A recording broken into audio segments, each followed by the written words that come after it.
Hey, what's up, Tube? Tonight on the bench we have the JM ACR, and sure you've already seen and heard a lot about these. It's been a lot of hype. And what I'm going to do tonight is just have a look at it and strip it apart, see what makes it tick. Tell you how I feel about it. Looks real nice, real good, solid construction. Can't complain there, nothing to complain about. The magazine is a different thing. This has got to be the most annoying magazine I have ever seen. It's so annoying. It took me like 15 minutes to work out that you open up this piece to get the gels in there, and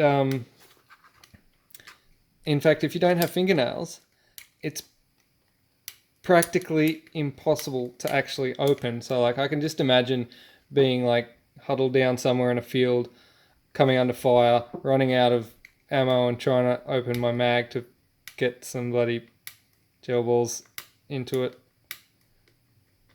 And I don't know if you can see what's happening now. It's actually opening up like that because it's just held in with those two little clips. And this one has been used a little bit, so those two little clips have worn in a bit to the point where they sometimes slide up like that. It's supposed to be designed so that you can take that apart for cleaning, which is cool. I like that. I like the fact that you can actually access all of that and make sure you don't have any chatty gel left behind in there. That is a good idea, somewhat.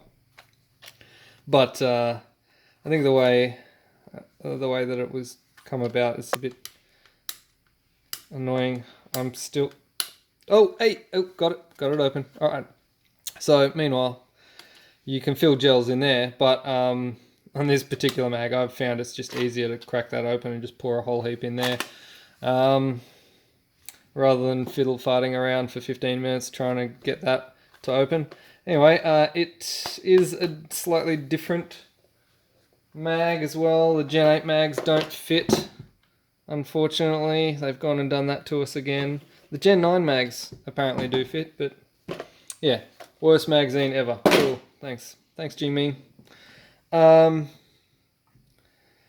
Let's take a look at the blaster though. The construction of the blaster I quite like. Everyone's probably already seen the cocking handle and the release. This one's actually broken, so it does do that, but this bit's a bit loose. Don't mind that. That's pretty cool. Kind of pointless feature, but it is kind of cool that it does that. The construction and the way this is all put together is roll pins or pins, whatever you want to call them. So yeah, it's actually quite nice to tear down. Pop the pins out. Pop that one there, and you can slide your foregrip off. There's two smaller pins in here, which they can be knocked out. They're a little bit tougher to come out, those ones.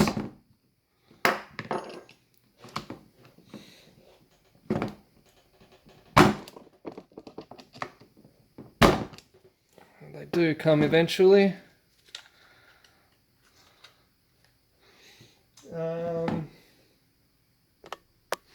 Just pull them out the other side.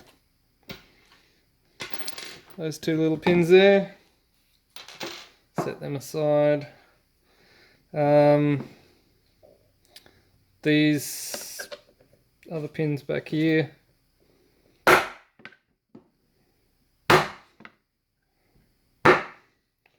Also punch out.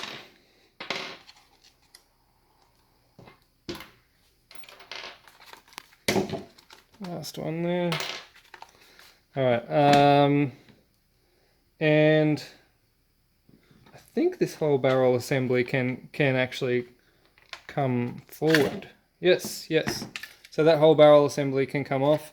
You've got your T-piece in there, which has got your nylon, standard nylon barrel in there. This is interesting. With the ACR, you have a different T-piece to the Gen 8 and Gen 9. It's coming forward instead of coming backwards, which is obviously to do with where the mag well is located in relation to the gearbox. That brings another interesting little feature here. The terminals in the mag well are actually attached into this plastic plate, which is part of the lower receiver. But the Gen 9 gearbox has got the terminals built in there. So the setup that they run here is there's actually two little plates underneath this gearbox. So when it sits in there, the two Gen 9 springs sit in there. Let's get rid of this. This barrel does unscrew from here. This, I think it's a standard thread. Yes, it is a standard thread. That's the barrel support. So that unscrews from there. For whatever reason, should you want to remove that. It's aluminium. I don't know if you can tell. It is aluminium, which is kind of cool. It's a nice solid piece of kit too. Not much really to do with the upper there. Now, the gearbox is interesting because it does screw into the lower receiver here, and it also has a roll pin there, which you will need to punch out. Let me just get a small punch. It just comes out. Now once that is out, you will have to remove the motor from the bottom of the grip. Two Phillips head screws, which is interesting because in the Gen 9 M4 they use hex head screws for some reason. Now they've gone back to Phillips heads. I'm not complaining too much because I do like some sort of standardization, particularly when you're pulling things apart and you have to swap tools all the time because half of it's got Phillips and the other half's got hex and whatever. Standard Gen 9 motor inside there. Not surprising. Again with the Phillips screws at the bottom of the receiver here. Interesting little tidbit. The motor height is not adjustable, despite that thing looking like a screw. It's not. It's just set the way it is. And the pistol grip is not removable like the M4. It is a single solid piece molded into the lower receiver.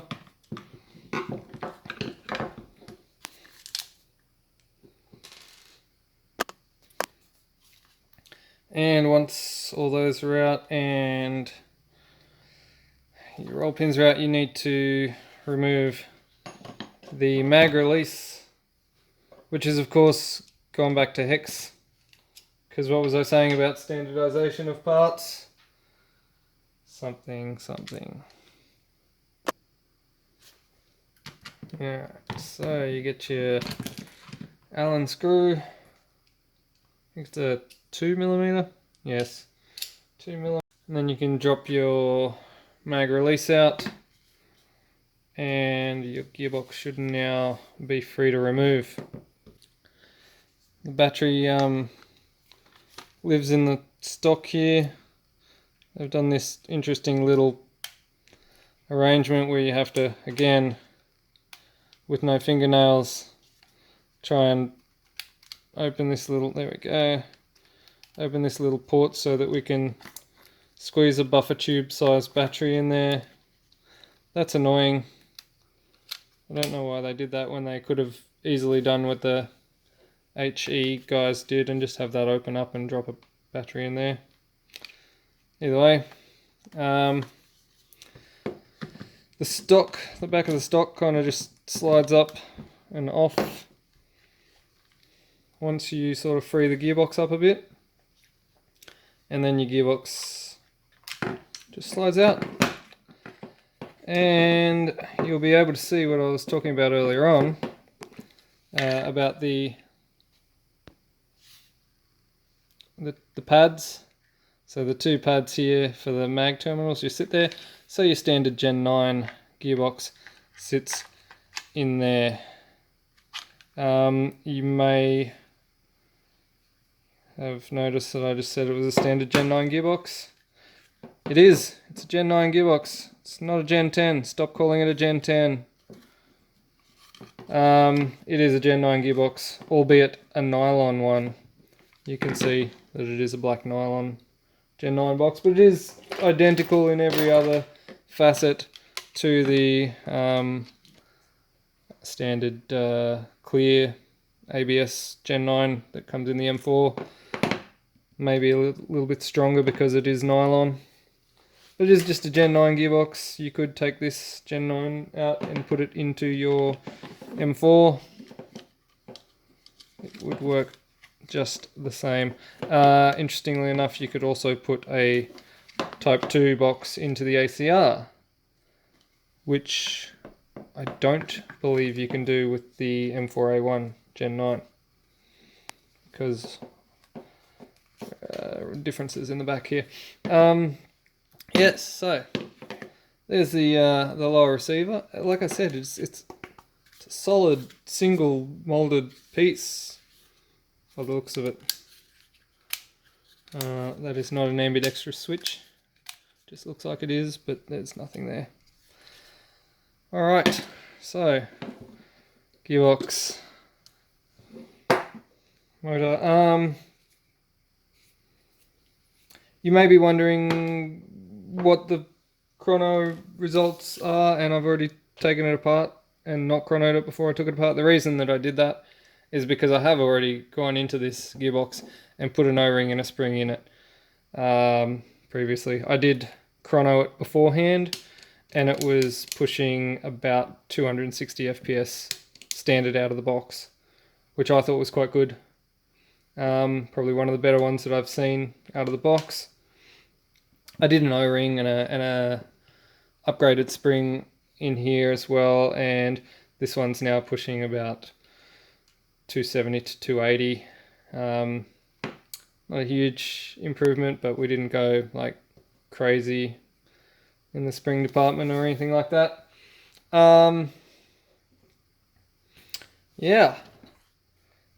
Other than that, like internally, it's just a Gen 9. So all your trigger contacts are the same, the gears are the same, the bearings are the same, nozzle, cylinder, plunger, tappet plate, same. Everything is the same. I'm sure you guys all know what a Gen 9 gearbox looks like inside. If you don't, pull one apart. They're good. But yeah, nylon Gen 9 gearbox, nylon solid construction of the receiver, nylon, like everything about this stock is really solid.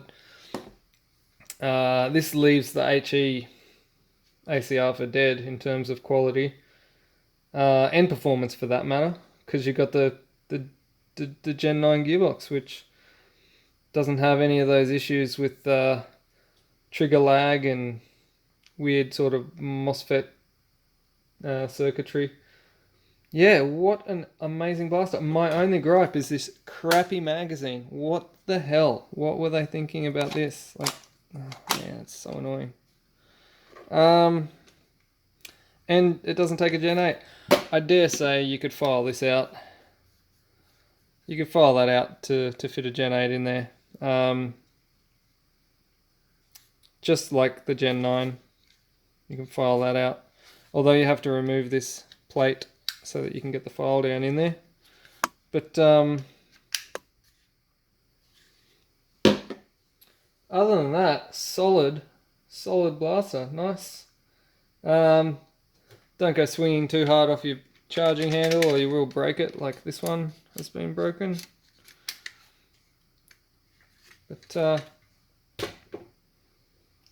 yeah, that is good. Interesting, this little plate here, how it's not adjustable. Something that I think maybe a lot of airsoft people don't get with the Gen 9, for example. The Gen 9, if you sit the Gen 9 standard motor in that plate and just put it on without nipping the screw up, it will set the standard motor depth perfectly. So long as it's a stock box, you don't have to mess with that screw. It'll just sit in there perfectly. Alright. I guess I'm going to call it a night. Thanks for watching, guys. Don't forget to buy me a coffee. I'm going to put the link down there. And a lot of people actually don't understand what I mean when I say buy me a coffee. Buy me a coffee is like my sort of Patreon type thing where you can donate a coffee to me. So it's like, I don't know, $4 or something. And, you know, if you're feeling generous, you can shout me a coffee and hopefully I'll be able to continue making these videos. I don't know what more to say. This is a really good blaster. Jingming really did good here. There's a few things that I don't like about it, but well, actually it's mainly just that mag that I don't like about it. For what it's worth, the mag priming switch sits in there. You can see I've done this one on the Gen 9. I'm pretty sure it will work because the charging handle here does have that little slider over the top, and I'm pretty sure that that actually will line up when the gearbox is in there. Push that back, it will hit that button. Alright guys, catch you later. Thanks for watching.